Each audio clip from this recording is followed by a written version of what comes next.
이명박 저격수 그건 좀 재미없고요. 너무 흔한 표현이라 네. 그냥 전문가요. 네. 나 이명박에 대해서 너무나 잘 알고 있다. 이따가 고발하시겠지만. 네, 많이 잊었어요. 네. 자, 그런데 뭐 좀 진지하게 말씀드려서 문재인 대통령의 분노란 표현이 직접 나왔으니까 네. 어떻게 보십니까? 글쎄 사람들은 문재인 대통령이 노무현 전 대통령의 죽음을 MB가 얘기해서 분노했다 이렇게도 말하기도 하고 또 오늘은 양정철 전 비서관 얘기를 들먹이면서 문재인 대통령이 마침 지갑에 노무현 전 대통령 유서를 넣고 다니면서 개인의 어떤 한풀이 때문에 분노했다 이렇게도 이야기하는데 저는 MB가 이 민주주의를 완전히 후퇴시킨 걸 반성도 못하고 변명하고 있고 또 이 사법 질서를 완전히 자기 유리한 식으로 해석하면서 음해하고 모욕하고 그거에 대해서 한마디 해야 되겠다 해서 나선 것 아니냐. 물론 MB가 자기의 불법을 마치 덮으려고 노무현 대통령 죽음까지 끌어들인 것에 대한 분노도 있었겠지요, 당연히. 그런데 더 큰 것은 민주주의와 사법 질서에 대한 어떤 파괴 이런 것 때문에 화가 더 크게 났지 않았을까 싶어요. 최소한 이명박이란 사람이 인간적인 어떤 그런 면모가 있는 사람이라면 최소한 노 대통령 이야기는 꺼내지 않는 것이 인간의 도리 아니겠습니까?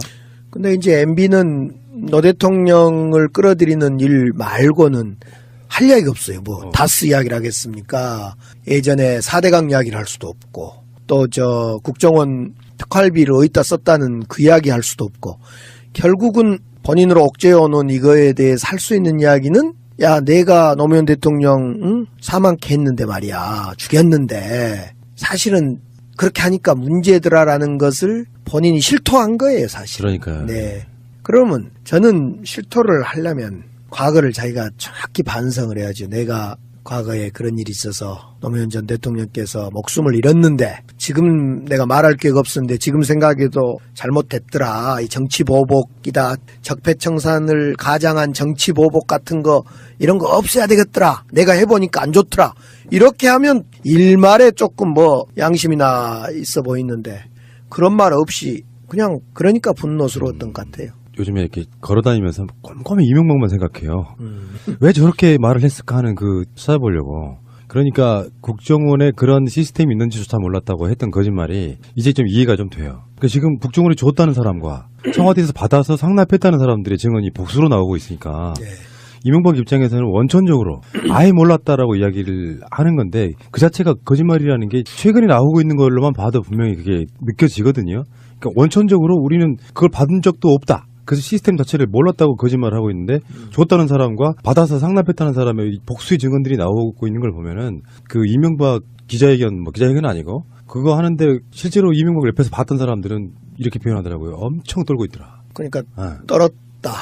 정두원 전 의원도 엄청 긴장하고 떨었다 그랬고 정청래 의원은 기자회견장에 기침밖에 없었다. 이렇게도 표현을 했고. 근데 제가 볼 때는 이제 박근혜는 문고리 3인방이 막 이제 증언을 하고 구속이 되고 사실을 실토하니까 MB는 우리는 문고리 3인방은 없어 이러고 안심을 하고 있었잖아요.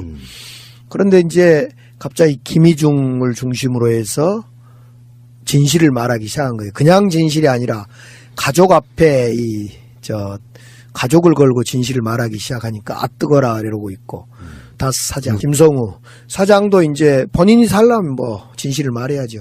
이러니까 아마 이제 우리한테 문고리 3인방이 없는 게 아니라 문고리 3인방 4인방이 있을 수 있겠구나. 예, 알겠습니다. 자세한 얘기는 잠시 후에 오겠습니다. 측근으로 있다가 마음이 바뀐 사람, 우리 입장에서는 이 사람들을 배신자라고 하면 안 되죠. 양심선언자라고 보면 되는데 네. 일단 상당히 먼 이야기긴 해요. 정두원이 이명박의 측근이었을 때는. 네. 근데 이명박 측근으로부터 떨궈져 나와서 그 사람들이 변하는 모습을 보면 정두원부터가 이명박한테 굉장히 배신감을 느끼는 것 같은 그런 느낌이에요. 오기로 하는 거 있잖아요. 네. 이 사람 망해라 하는 거. 그러니까 지금 정두원하고 김희중하고 약간 월계 구조가 좀 비슷하다고 보거든요. 정두원, 김희중 둘이가 대화를 많이 한 것 같아요. 일단 두 사람이 동병상련 아니었습니까? MB 정권에 두 사람 다 감옥을 갔었어요. 그것도 돈 문제로 해서 좋지 않게 감옥을 간 거죠. 그래서 정두원은 이상득한테 버림을 받고 김희중은 MB한테 버림을 받으면서 두 사람이 이명박 세력, 그러니까 이상득을 포함한 이명박 세력한테 쉽게 말해 영포라인한테 지금은 다 잊어버린 과거의 이야기가 됐습니다만 영포라인 얼마나 셌습니까? 이 영포라인으로부터 완전히 배제되고 근데 배제되는 과정에 이게 참 문제더라고요. 보통 정치적인 배제만을 하면 괜찮습니다. 그런데 정치적인 배제를 넘어서 지금은 자존심, 돈 그리고 가족까지가 배제돼 버린 거 아닙니까? 예. 김희중 비서관 같은 경우는 아내가 자살을 하고 또 돈도 없고 자존심마저 완전히 팽개쳐져 버린 이런 식으로 자존심과 돈과 가족이 배제되는 순간 이제 안 보이는 거죠. 모든 걸 잃은 거니까. 그러니까 그렇게 배제될 때 측근이 배제되면 고발을 하게 되는 거죠. 예. 지금 김희중 경우가 그런 것 아닌가. 예. 정두원도 그렇고. 그래서 예. 제 생각은 정두원, 김희중이 지금 많은 것을 둘이 교감하고 있는 것 같아요. 그 뭐 문자도 서로 주고받고. 문자도 주고받고. 그래서 정두원 의원이 바람을 잡으면 김희중 비서관이 또 진술을 약간 하고 예. 이러면서 지금 두 사람이 많은 것을 교감하고 있는 것 같아요. 정두원 입을 통해서 정두원은 스피커가 되고 있고 네. 김희중은 이제 내막을 알리는 사람이 되고 있는데 네. 제가 보니까 김희중도 국정원 특활비는 받아서 MB에게 상납을 했고 네. 그리고 저축은행 건으로 들어갔던 건데 아까 말씀드린 것처럼 길거리 지나가면서 계속 이명박 생각만 한다 그랬잖아요. 어매불망. 네. 네. 곰곰이 생각을 해봤어요. 왜 이명박은 김희중을 버렸고 김희중은 왜 저렇게 빡쳤는가를 생각을 해보니까 답이 하나가 더 나왔습니다. 이미 나간 방송의 내용보다 더 뭐냐면은 저축은행 같은 데 돈을 받아서 일종의 온전한 배달이 아니고 반만 배달하는 방식이 있잖아요. 네. 그러니까 자기가 먹은 것도 사실이지만 네. 상납한 것도 있는 상황인데 이명박 입장에서는 중간에 떼먹었어라고 생각을 하면 분노할 수 있어요. 그래서 버릴 수 있단 말이죠. 김희중 입장에서는 자기가 조금 더 갖는 건 당연해. 근데 그렇게 해서 이제 2심 항소도 하지 않고 사면해줄 걸 기다리고 있었는데 이명박 입장에서는 괘씸한 거예요. 이 사람이. 만약에 2억이 왔는데 1억만 줬다고 생각해봐요. 이명박 스타일로 보면 분노하죠. 네. 그러니까 그런 관계들이 아닌가 싶어요. 저축은행은 김희중이 다 개인 비리했다라고 언론 보도가 나오고 있거든요. 김희중이 한 말들 중에 정두원 통해서 나온 말 중에 나는 내가 먹은 게 하나도 없다고 얘기하고 있어요. 그러니까 저축은행 건도 사실은 이명박한테 거의 대부분 갔을 가능성이 없죠. 서로 분노할 수밖에 없는 경우는 그 경우밖에 없어요. 그러니까 예를 들면 자기가 그냥 개인 비리로 자기 대통령 주군한테 피해를 끼쳤다면 자기가 분노할 일이 없잖아요. 네. 내치더라도. 근데 이명박은 왜 자기 분신 같은 사람을 내쳤을까? 중간에 갈라먹었다. 전 그렇게 보는 거예요. 서로 입장에서는 그게 화나고 분노할 수 있는 지점인데 어쨌건 지금 나오는 이야기 중에 이제 가장 좀 지저분한 거는 김윤옥 씨가 그 돈을 받아서 명품 사용하는 데 썼다. 미국 방문하면서 따로 챙겨갔다는 거 아니에요? 그것은 그 지금 발언은 매우 조심해야 됩니다. 지금 MB 측에서 고발하겠다는 거거든요. MB 이 배우자인 김윤옥 여사가 한때 그 대우조선회양 그렇죠, 예. 대우조선회양 사장 연임 노비 했다. 그래서 아멕스 수표로 전달되었다. 이것 했다가 제가 민형사 고소당했습니다. 그래서 다행히 무죄는 받았는데 조심해야 됩니다. 그 말은. 저는 근데 지금 김희중 비서관이 또 MB가 서로 분노해서 내부 고발까지 되는 것은 이제 이유는 좀 더 지켜봐야 되겠는데 정두원, 김희중 두 사람이 내뱉는 지금 얘기가 심상치가 않아요. 예를 들면 특활비를 윤옥 영부인이 명품 사는 데만 쓰겠냐? 아니다. 민간인 사찰 입마금 선거 과정에서 큰일이 있는데 세 가지 큰일이 있는데 그 입마금으로 썼다 이렇게까지 이야기를 하고 있고요. 또 그 이야기를 좀 더 진전시키면 예전에 그 민간인 사찰 장진수 사건 입마금으로 5천만 원 줬던 이 돈도 그 돈이라는 것이 이제 다시 확인될 거고 또 하나는 정두원 의원이 뭐라고 하냐면 지금 박근혜 블랙리스트는 아무것도 아니다. 민간인 사찰은. 이명박 정부에서 민간인 사찰 블랙리스트는 이보다 10배는 더 크다. 이렇게 예고를 하면서 사실상 MB 지금 수사가 블랙리스트 민간인 사찰 문제하고 특활비가 그 뭔가로 쓰여졌던 이쪽 수사로 지금 가는 방향이거든요. 예. 자 그러면 아까 네. 말씀하시다가 잠깐 살짝 피하시는 것 같은데 네. 대우조선해양 남상태 이야기 좀 잠깐만 하겠습니다. 네. 2010년 11월 2일 국회 대정부 질문에서 우리 강기정 의원님께서 대우조선해양의 남상태 사장이 연임을 위해서 이명박 대통령의 부인인 김윤옥 여사에게 직접 로비를 했고 이 과정에서 $1,000짜리 여행자 수표를 다발로 전달했다는 의혹을 폭로했습니다. 근데 그 정보는 어디서 들으신 거예요? 밝힐 수는 없고요. 제가 재판 과정에도 안 밝혔어요. 아 그러셨구나. 두 사람으로부터 제보를 받았죠. 당시에. 그 두 사람 중에 한 사람은 어떤 사람이냐면 지금 죽고 없는 김재정 MB의 처남이죠. 예. 김재정과 김재정 부인이 지금 다스의 또 다른 소유주인 권모 씨 아닙니까? 권영미. 권영미. 그러니까 MB의 정확히 누구죠? MB의 처남의 처남댁. 부인. 예, 처남댁. 처남댁. MB의 처남댁인 권 씨를 통해서 김윤옥 여사한테 로비를 했다. 그 로비에 사용됐던 것이 아멕스 수표다. 저는 아멕스 수표가 뭔지를 몰랐어요. 이 여행자 수표라고 해서 고액권이군요. 고액권 그냥 사인도 할 필요 없는 수표 중에도 여행자들이 쉽게 쓰는 수표라 그러네요.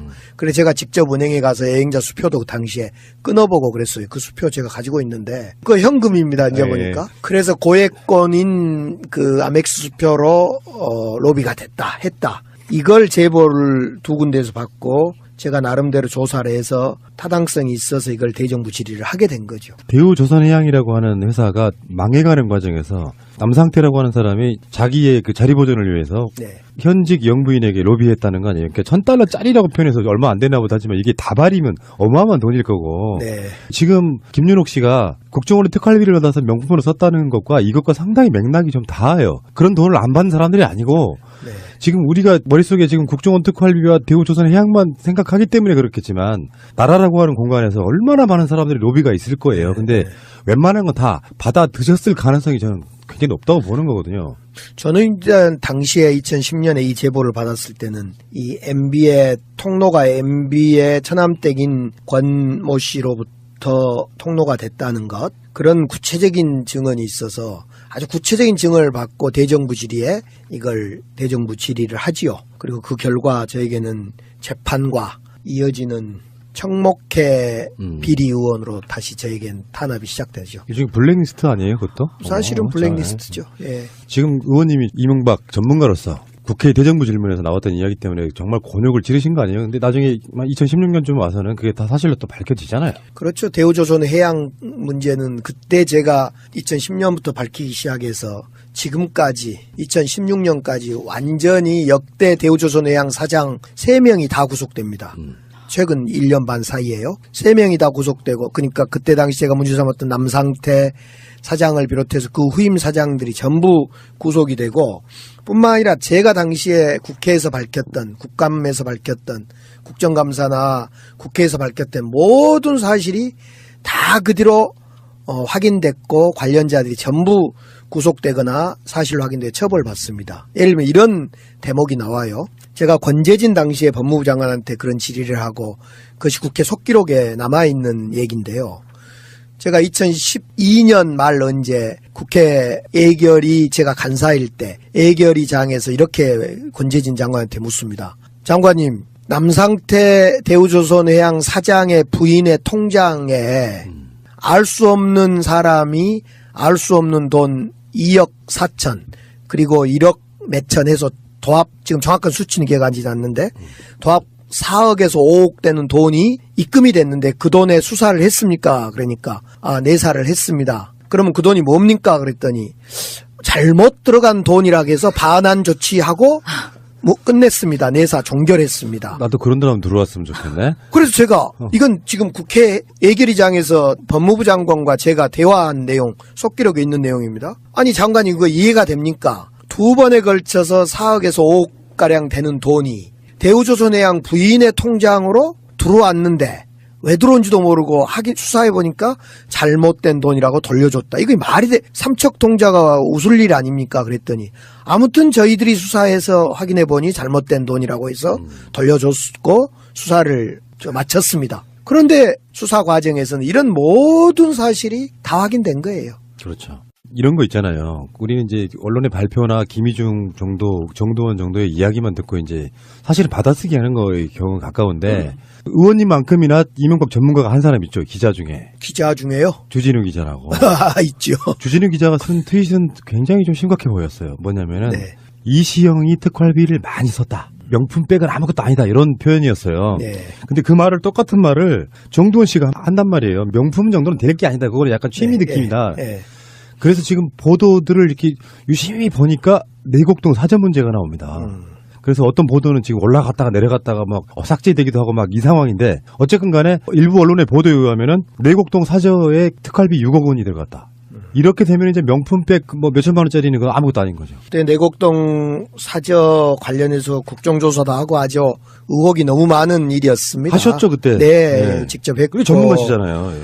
그건 지금은 다 잊어버렸어요. 사실은 세월의 기억이 세월이 지나면서 당시에 이 땅을 싼 땅을 비싸게 샀다 이것도 있고요. 당시 시영 씨가 내곡동 땅을 사는데 사용한 11억 2천만 원 가운데 현금 6억 원은 이상은 다스 회장이 자택 부파기장에서 꺼내서 빌려준 돈으로 이렇게 조사가 됐어요. 변명이었겠죠. 이 중에 이 돈 6억 원은 자기 큰아버지가 준 거다 이렇게 이야기가 됐지만 사실은 그때 정확한 출처는 밝혀지지 않은 상태로 끝난 사건이거든요. 네, 예. 지금에 와서 그걸 되돌려 보니까 여러 가지 뭐 근거들이 있겠죠. 이제 주장하시는 분들이야. 그 돈이 출처 없이 둘러댔던 그 돈이 은행에 인출 기록도 없고 아무것도 없으니 자기 가장 가까운 친척의 장롱에서 나왔다 이렇게 말한 건 사실 믿을 수가 없는 상황이잖아요. 네, 예. 그때 정황으로 보면 국정원의 특활비였을 가능성이 100%다 이거예요. 그렇습니다. 당시에 내곡동 땅 자금 출처가 최대 현안이었는데 밝혀지지 않았는데요. 그것이 특활비일 가능성도 있고 또 다른 비자금일 수도 있고 그랬는데 아무튼 밝혀지지 않고 넘어갔던 거죠. 이 6억 원 정도가 만약에 내곡동 땅의 자금 중에 일부로 밝혀지면 국정원 특활비가 이제 어디까지 왔냐면은 대통령 영부인의 명품을 사는 데도 쓰이고 쌈짓돈 뭐 이런 개념 있잖아요. 용돈 쓰시라고 뭐 몇천만 원 정도는 기본으로 몇 억 정도는 전달해주고 이명박의 아들인 이시영한테도 쓰이는 거고 이명박 자체는 국정원 특활비로 사실 가장 파렴치한 비리를 한 거 아니에요. 심지어 당시 국정원 기조실장이 이명박을 덕대해가지고 이렇게 쓰시면 안 된다고까지 진언했다고 하니까 이거는 어마어마한 역대급 비리, 박근혜보다 더 심각한 비리 아닙니까? 그렇죠. 지금 박근혜 대통령의 비리도 지금 여러 가지가 아직도 수사가 진행되고 있지만 이명박 비리는 지금 앞서 정도원 또 여러분들이 주진우 기자 여러분들이 김희중 비서관 등등이 막 발언한 거 보면 민간인 사찰 특활비에 민간인 사찰 용도로 쓰인 것 등등으로 내곡동 사저에 쓰일 수 있다는 의혹 등등이 막 터져나오고 있는데요. 이 정도 되면 정도원 씨가 이야기하듯이 박근혜보다 10배 이상의 블랙리스트를 작성했다라는 이야기와 더불어 큰 폭발력을 가지고 있는 것 같아요. 예.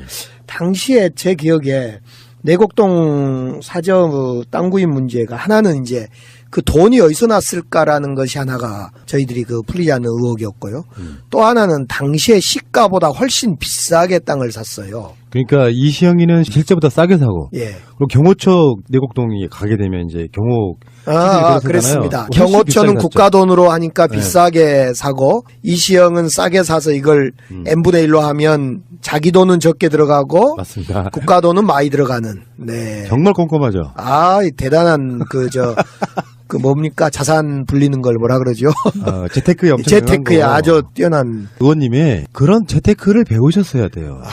그렇죠. 주공 아파트인가요? 시형 아파트인가요? 200만 원짜리 아버지가 물려주신 재산 유산. 그래서 사실은 흑수저인 우리 의원님이 국회의가 생각해보세요. 이제 이명박은 거대한 권리약 같은 거예요. 국회에 가가지고 죄송해요. 이런 표현 저는 이렇게 계속 쓰고 싶습니다. 우리 촌놈 강기정 의원님께서 그 국회 의사당에서 그거를 막 발표 폭로를 하니까 범국가적으로 벌떼처럼 달려들어가지고 사실 탄압한 거 아니에요. 그때는 종편까지 있어가지고요. 제가 완전히 이상한 사람 돼버렸죠 그때. 그러니까 일반 민초에 가까운 우리 국회의원이라도 의원님이 그러고 있을 때 정말 사악한 이 골리앗은 그걸 갖고 막 갖고 놀았던 거예요. 나중에 몇 년 지나고 나면 사실은 그 말이 맞아. 네. 야 정말 나는 이명박이라는 사람을 보면요. 본인도 떨리겠죠. 내가 만약에 이명박이고 혹시 마차님 정도가 이제 김희중이라고 하면 그렇게 어려움을 겪고 있으면요. 아무리 어떤 서로 간에 어떤 관계가 있던 간에 도와주는데 면담을 수차례 만나달라고 했다는데 뚝 잘라서 거절했다는 거예요. 내가 보기엔 그거 횡령한 거 맞아요. 반등해버린 거야. 아예 김희중도. 그래서 이명박은 분노하고 있는 거고. 제가 기억나는 것이 지난번 한번 우리 이 자리에서 말씀을 드렸는가 모르는데 제가 원주교도소 이제 감옥을 한 7군데 살다가 돌아다니다 보니까 인연이 돼서 원주교도에 살고 있는데 그때 누구를 만나냐면 김태촌을 만납니다. 우리 서방파 보수 김태촌을 만나서 이렇게 대화를 이렇게 많이 했죠. 그때 당시에. 근데 당시에 김태촌 서방파 두목의 재판에 누가 증언을 많이 하냐면요. 자기의 핵심 신복들이 쉽게 말해 변심을 해서 증언을 해요. 김태촌에게 불리한 증언을. 그래서 그때 당시만 하더라도 김태촌은 조금 지금은 고인이 돼버렸습니다마는 좀 의리가 없다. 밑에 부하들이 김태촌만 믿고 때로는 칼을 들고 못된 짓도 하고 시킨 대로 했는데 그 부하들이 감옥 가고 어렵고 그러면 그 가족들이 못 살고 그러면 김태천이 가지고 있는 돈을 나눠야 되는데 그동안 모아놨던 돈 이런 걸 나눠야 되는데 그걸 안 나눴다는 거예요. 그러니까 이제 맞아요. 조폭들은 돈 때문에 변심을 하기도 하는데 꼭 돈 때문이었겠어요. 이 김희중 비서관 경우도 돈과 자존심과 아내까지 잃어가면서 모든 것을 MB와 함께 했는데 MB가 주는 것은 사면도 안 주죠. 면담도 안 해주죠. 아내의 죽음 앞에 그 흔한 국화꽃 한 송이도 안 바치죠. 도대체 이건 완전히 무너지는 거죠. 그러니까 그 어떤 욕심. 네. 욕심이 많은 사람은요. 1억 원이 생겼어. 자기네 집단 패밀리가 있잖아요. 근데 그걸 무시하고 자기가 1억 원 다 가져가. 그러면 이제 그쪽에 나누지 못한 사람들은 그게 항상 서운할 수밖에 없어요. 이게 계속 겹치고 이제 감옥에 들어간다는 건 대부분 정치인들은 그런 경우가 많잖아요. 밑에 있는 그 졸개에 해당하는 분들은 뒤집어 쓰고 가는 경우가 대부분이에요. 지금 이 상황에서 말이에요. 이명박 관련해서 지금 뭐 김백준이나 김진모나 김희중이나 이런 사람들이 내가 했다. 그게 뒤집어 쓰고 들어가는 거예요. 우리가 반대쪽에서 보면 그게 꼬리자리인 거고. 그리고 다 뒤집어 쓰고 들어갔는데 거기에 대한 보상이 전혀 안 되면 원래 정치든 조폭이든 그렇게 뒤집어 쓰고 들어가주면 보상은 확실하게 해주는 거거든요. 왜 영화도 보면 그런 거 있잖아요. 그 1987에도 그런 거 나오잖아요. 가족들 다 우리가 책임질게. 나중에는 정반대로 써먹잖아. 네 마누라하고 네 새끼들 갖다가 쥐도새도 모르게 죽일 수도 있다. 뭐 이런 식으로 가버리잖아요. 그러니까 그런 식으로 다 보상을 해주는 건데 보상이 안 된 상태다 보니까 이 사람은 내가 보기에 의리도 없었던 거예요. 이명박은 보니까 사람 중심의 생각을 안 한 거예요. 사람 중심에 좀 생각하면 좋든 싫든 같이 했던 사람들을 챙기고 그런데 여기는 안 챙기잖아요. 돈 중심의 생각을 한 거죠. 내곡동 땅 이제 시기가 비슷해요. 그 네. 돈 전달했다는 시기가 거의 비슷해서 그 돈도 내곡동 땅도 국정원 특활비로 만약에 밝혀진다면 요즘에는 그 SNS 시대가 돼가지고 사건이 오랜 시간 딜레이가 안 되더라고요. 결정적인 증언들을 완성했다고 하면 얼개를 완성했다고 하면 우리 생각보다 훨씬 빨리 이명박 씨가 포토라인 설 가능성이 있다 그러지 않겠습니까? 그 이제 김희중 씨가 증언을 하는데 가족의 이름으로 증언을 했단 말이에요. 그러면 검찰 조사에서 저는 다 이야기를 했을 것 같고 문제는 이제 그런 생각이 들어요. 전두환 골목 성명을 한지 전두환이 3일 만에 구속이 됐습니까? 그래서 벌써 3일을 세고 있는 분도 계시던데 그렇게까지 내일이네. 셀 필요는 없을 것 같고요. 저는 이제 이런 생각은 좀 들어요. 지금 이제 MB가 전면에 나선 거 아닙니까? 네. 그러면서 박근혜는 뭔 생각을 하고 있을까? 웃고 있을까? 아니면 어떻게 생각하고 있을까요? 박근혜는? 하늘의 뜻이 뭔지 아십니까, 네. 의원님? 이명박 사무실의 호수가 503호예요. 5035. 무섭지 않으세요? 503? 이명박 사무실이요. 네. 이명박 개인 사무실. 거기에 호수가 503호라고요. 그게 뭐죠? 503이? 박근혜 수용자잖아요. 수임. 그럽니까? 무섭지 않으세요?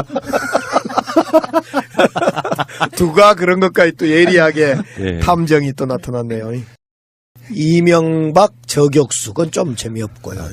너무 흔한 표현이라 네. 그냥 전문가요. 네. 나 이명박에 대해서 너무나 잘 알고 있다. 이따가 고발하시겠지만. 네. 많이 잊었어요. 네. 자, 그런데 뭐 좀 진지하게 말씀드려서 문재인 대통령의 분노란 표현이 직접 나왔으니까 네. 어떻게 보십니까?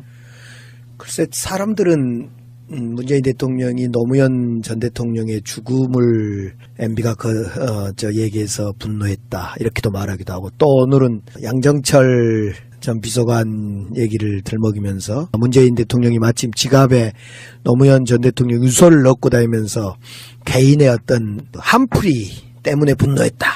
이렇게도 이야기하는데 저는 MB가 이 민주주의를 완전히 후퇴시킨 걸 반성도 못하고 변명하고 있고 또 이 사법 질서를 완전히 자기 유리한 식으로 해석하면서 음해하고 모욕하고 그거에 대해서 한마디 해야 되겠다 해서 나선 것 아니냐. 물론 MB가 자기의 불법을 마치 덮으려고 노무현 대통령 죽음까지 끌어들인 것에 대한 분노도 있었겠죠. 당연히. 그런데 더 큰 것은 민주주의와 사법 질서에 대한 어떤 파괴 이런 것 때문에 화가 더 크게 났지 않았을까 싶어요. 최소한 이명박이란 사람이 인간적인 어떤 그런 면모가 있는 사람이라면 최소한 노 대통령 이야기는 꺼내지 않는 것이 인간의 도리 아니겠습니까? 근데 이제 MB는 노 대통령을 끌어들이는 일 말고는 할 이야기가 없어요. 뭐 다스 이야기를 하겠습니까? 예전에 4대강 이야기를 할 수도 없고 또 국정원 특활비를 어디다 썼다는 그 이야기 할 수도 없고 결국은 본인으로 억제해오는 이거에 대해서 할 수 있는 이야기는 야 내가 노무현 대통령 사망케 했는데 말이야 죽였는데 사실은 그렇게 하니까 문제더라라는 것을 본인이 실토한 거예요 사실. 그러니까요. 네. 그러면 저는 실토를 하려면 과거를 자기가 정확히 반성을 해야죠. 내가 과거에 그런 일이 있어서 노무현 전 대통령께서 목숨을 잃었는데 지금 내가 말할 기회가 없었는데 지금 생각해도 잘못됐더라. 이 정치보복이다. 적폐청산을 가장한 정치보복 같은 거 이런 거 없애야 되겠더라. 내가 해보니까 안 좋더라. 이렇게 하면 일말에 조금 뭐 양심이나 있어 보이는데 그런 말 없이 그냥 그러니까 분노스러웠던 것 같아요. 요즘에 이렇게 걸어다니면서 꼼꼼히 이명박만 생각해요. 왜 저렇게 말을 했을까 하는 찾아보려고. 그러니까 국정원에 그런 시스템이 있는지조차 몰랐다고 했던 거짓말이 이제 좀 이해가 좀 돼요. 그러니까 지금 국정원이 줬다는 사람과 청와대에서 받아서 상납했다는 사람들의 증언이 복수로 나오고 있으니까 네. 이명박 입장에서는 원천적으로 아예 몰랐다라고 이야기를 하는 건데 그 자체가 거짓말이라는 게 최근에 나오고 있는 걸로만 봐도 분명히 그게 느껴지거든요. 그러니까 원천적으로 우리는 그걸 받은 적도 없다. 그래서 시스템 자체를 몰랐다고 거짓말을 하고 있는데 줬다는 사람과 받아서 상납했다는 사람의 복수의 증언들이 나오고 있는 걸 보면은 그 이명박 기자회견은 아니고 그거 하는데 실제로 이명박 옆에서 봤던 사람들은 이렇게 표현하더라고요. 엄청 떨고 있더라. 그러니까 떨었다. 정두원 전 의원도 엄청 긴장하고 답이 하나가 더 나왔습니다. 이미 나간 방송의 내용보다 더 뭐냐면은 저축은행 같은 데 돈을 받아서 일종의 온전한 배달이 아니고 반만 배달하는 방식이 있잖아요. 네. 그러니까 자기가 먹은 것도 사실이지만 상납한 것도 있는 상황인데 이명박 입장에서는 중간에 떼먹었어라고 생각을 하면 분노할 수 있어요. 그래서 버릴 수 있단 말이죠. 김희중 입장에서는 자기가 조금 더 갖는 건 당연해. 근데 그렇게 해서 이제 2심 항소도 하지 않고 사면해줄 걸 기다리고 있었는데 이명박 입장에서는 괘씸한 거예요. 이 사람이. 만약에 2억이 왔는데 1억만 줬다고 생각해봐요. 이명박 스타일로 보면 분노하죠. 네. 그러니까 그런 관계들이 아닌가 싶어요. 저축은행은 김희중이 다 개인 비리했다라고 언론 보도가 나오고 있거든요. 김희중이 한 말들 중에 정두원 통해서 나온 말 중에 나는 내가 먹은 게 하나도 없다고 얘기하고 있어요. 그러니까 저축은행 건도 사실은 이명박한테 거의 대부분 갔을 가능성이 높죠. 서로 분노할 수밖에 없는 경우는 그 경우밖에 없어요. 그러니까 예를 들면 자기가 그냥 개인 비리로 자기 대통령 주군한테 피해를 끼쳤다면 자기가 분노할 일이 없잖아요. 네. 내치더라도. 근데 이명박은 왜 자기 분신 같은 사람을 내쳤을까? 중간에 갈라먹었다. 지금 그렇게 보는 거예요. 서로 입장에서는 그게 화나고 분노할 수 있는 지점인데 어쨌건 지금 나오는 이야기 중에 이제 가장 좀 지적을 한 거는 김윤옥 씨가 그 돈을 받아서 명품 사용하는 데 썼다. 미국 방문하면서 따로 챙겨갔다는 거 아니에요? 그것은 그 지금 발언은 매우 조심해야 됩니다. 지금 MB 측에서 고발하겠다는 거거든요. MB 배우자인 김윤옥 여사가 한때 그 대우조선해양 그렇죠. 대우조선해양 사장 연임 노비 했다. 그래서 아멕스 수표로 전달되었다. 이것 했다가 당득을 포함한 이명박 세력한테 쉽게 말해 영포라인한테 지금은 다 잊어버린 과거의 이야기가 됐습니다만 영포라인 얼마나 셌습니까? 이 영포라인으로부터 완전히 배제되고 근데 배제되는 과정에 이게 참 문제더라고요. 보통 정치적인 배제만을 하면 괜찮습니다. 그런데 정치적인 배제를 넘어서 지금은 자존심, 돈 그리고 가족까지가 배제돼 버린 거 아닙니까? 예. 김희중 비서관 같은 경우는 아내가 자살을 하고 또 돈도 없고 자존심마저 완전히 팽개쳐져 버린 이런 식으로 자존심과 돈과 가족이 배제되는 순간 이제 안 보이는 거죠. 모든 걸 잃은 거니까.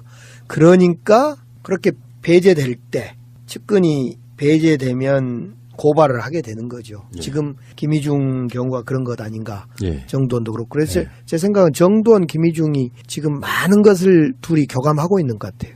그 뭐 문자도 서로 주고받고. 문자도 주고받고. 그래서 정두원 의원이 바람을 잡으면 김희중 비서관이 또 진술을 약간 하고 예. 이러면서 지금 두 사람이 많은 것을 교감하고 있는 것 같아요. 정두원 입을 통해서 정두원은 스피커가 되고 있고 네. 김희중은 이제 내막을 알리는 사람이 되고 있는데 네. 제가 보니까 김희중도 국정원 특활비는 받아서 MB에게 상납을 했고 네. 그리고 저축은행 건으로 들어갔던 건데 아까 말씀드린 것처럼 길거리 지나가면서 계속 이명박 생각만 한다 그랬잖아요. 어매불망. 네. 네.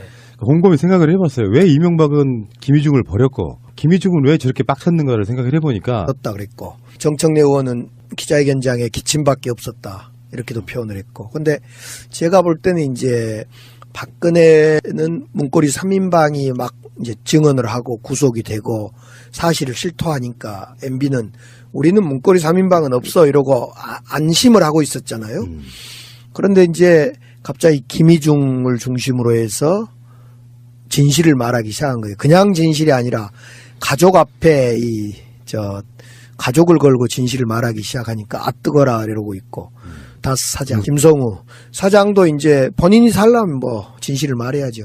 이러니까 아마 이제 우리한테 문고리 3인방이 없는 게 아니라 문고리 3인방 4인방이 있을 수 있겠구나. 예, 알겠습니다. 자세한 얘기는 잠시 후에 오겠습니다. 측근으로 있다가 마음이 바뀐 사람, 우리 입장에서는 이 사람들을 배신자라고 하면 안 되죠. 양심선언자라고 보면 되는데 네. 일단 상당히 먼 이야기긴 해요. 정두원이 이명박의 측근이었을 때는. 네. 근데 이명박 측근으로부터 떨궈져 나와서 그 사람들이 변하는 모습을 보면 정두원부터가 이명박한테 굉장히 배신감을 느끼는 것 같은 그런 느낌이에요. 오기로 하는 거 있잖아요. 네. 이 사람 망해라 하는 거. 그러니까 지금 정두원하고 김희중하고 약간 월계 구조가 좀 비슷하다고 보거든요. 정두원, 김희중 둘이가 대화를 많이 한 것 같아요. 일단 두 사람이 동병상련 아니었습니까? MB 정권에 두 사람 다 감옥을 갔었어요. 그것도 돈 문제로 해서 좋지 않게 감옥을 간 거죠. 그래서 정두원은 이상득한테 버림을 받고 김희중은 MB한테 버림을 받으면서 두 사람이 이명박 세력 그러니까